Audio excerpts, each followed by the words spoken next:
I'm sure most of us who grew up in the 90s remember the show Ed, and Eddy. It was one of Cartoon Network's greatest shows, at least in my opinion. It is definitely a decent show, but apparently that's only because of the filter that Cartoon Network put on the content producer of the creator, Danny Onatry. Of course, this wasn't always the case. There was a time when Ed, and Eddy was much, much darker. The original pilot for the show, which was never released to the public at large, was entitled Ed is Dead. Now you might be wondering how I came to know about this episode. Let's just say that I have friends in both high and low places within the animation industry, and one of them just happened to send me a digital copy of this episode. I can't upload it because, well, the last person who tried to do that was found missing. I know what you're thinking. This is probably just some kind of Halloween special or something. That's where you'd be wrong. This thing goes beyond the typical Halloween fare of ghosts and ghouls or witches and devils, and almost seems to break through the fourth wall. Without further ado, I will recount the horror that I had witnessed. The episode starts just like any other episodes of this beloved childhood classic. You see the three Eds acting their typical goofy selves. Even the beginning scenes seem lighthearted just as the show itself. The episode starts with Eddy walking down the street, looking rather annoyed. He has a black eye and a few other scrapes. He seems to be muttering something about Kevin, so one can assume that yet another one of his scams had failed, resulting in a serious beatdown. He rounds a corner and comes up to Double D's house. By the way, just a quick interjection, doesn't that name sound a little pervy to you? Sounds to me like the writer had tits on the brain, among the other not-for-kids things.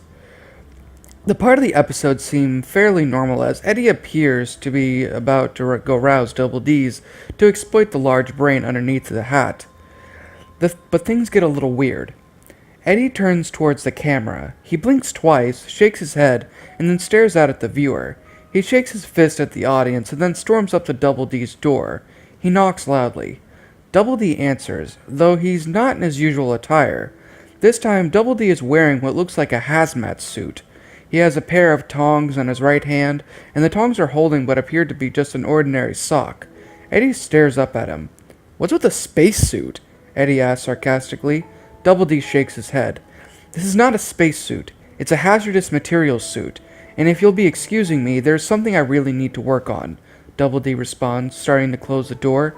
Eddy sticks his foot into the door. "Please, Double D, I need your help," Eddy says, a bit panicked.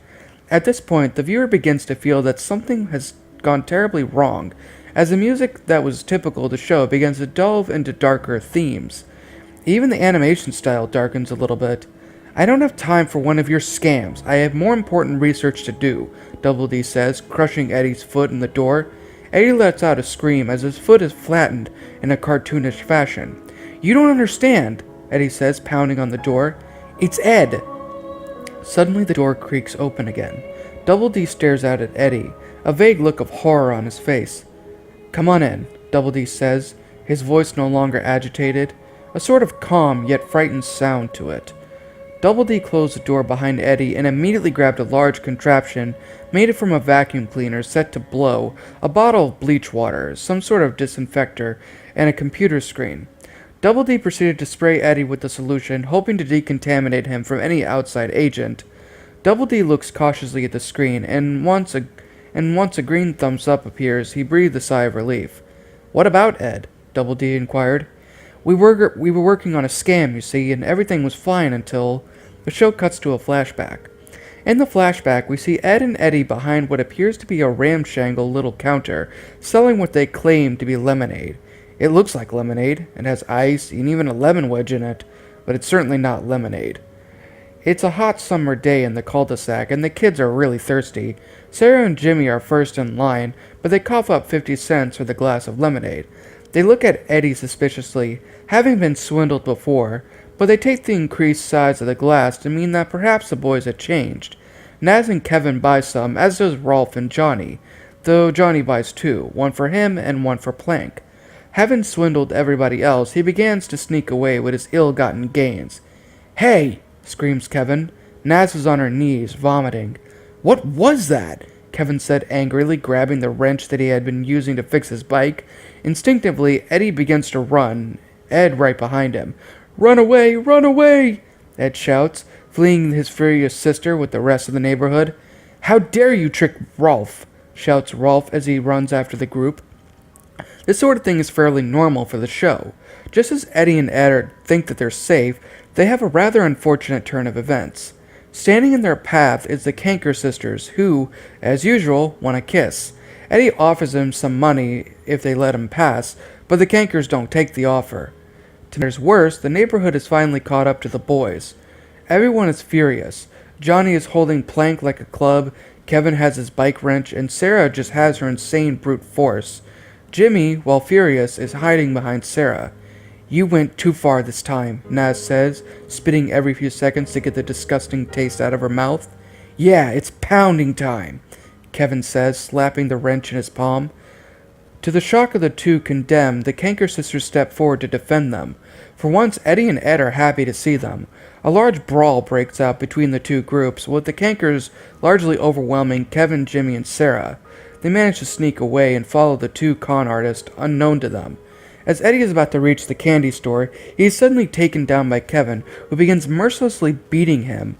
Sarah grabs Ed and drags him down the street. I'm telling Mom! No! Ed yells. The scene fades as Jimmy stands there laughing, while Eddy continues to be clubbed by Kevin. After Kevin stole my hard-earned cash, I went to find Ed so we could set up another scam, Eddy says, his eyes beginning to tear up. I found him eating Sarah, Eddy said in horror. Once again, the scene went to a flashback. The flashback begins with Ed screaming at Sarah not to tell Mom. Suddenly, Sarah begins to growl, his constant pleading annoying her. She turns and starts hitting him. The crazy strength in Ed's family made every blow worse. Ow! Oh! Buttered toast, Ed said as he was being beaten by a merciless Sarah. She punched him in the face so hard that his face, in a cartoony style, caved in, and then Ed went limp.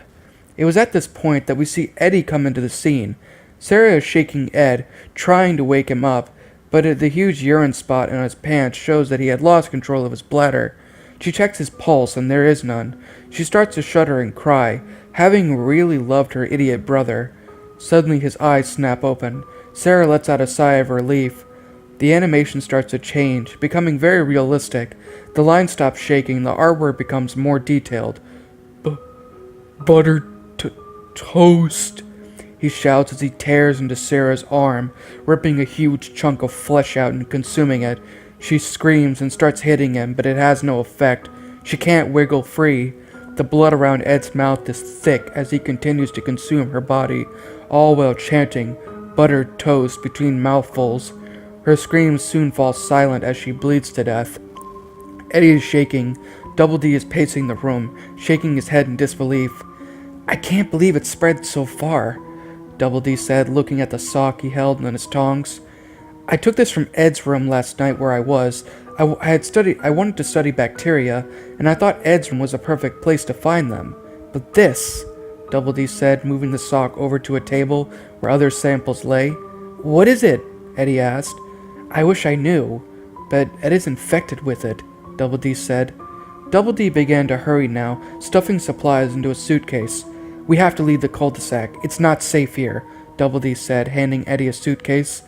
I'm not sure anywhere is safe. Double D and Eddy turns towards the door and open it. They were forced to back away in sheer horror. Standing before them was Ed, his face dripping with blood. Next to him was Sarah, her ribs literally showing, and one arm completely missing. Every person in the cul-de-sac stood there, moaning. Pounding time, groaned Kevin.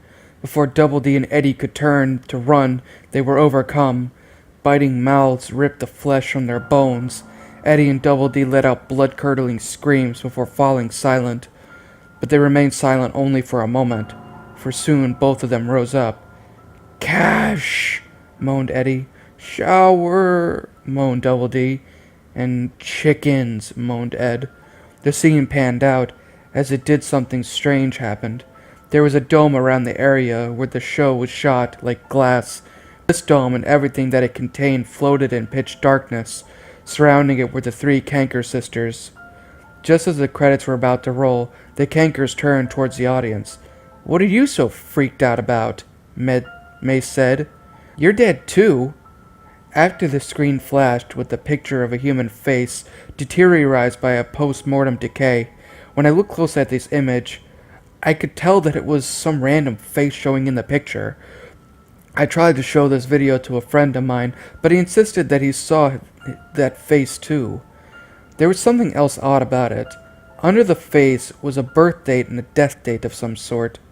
The death date read December 21st, 2012. My friend's date, which he watched, it was the same, but it showed his birth date instead. In fact, that repeats for just about every person I've ever shown the end part to.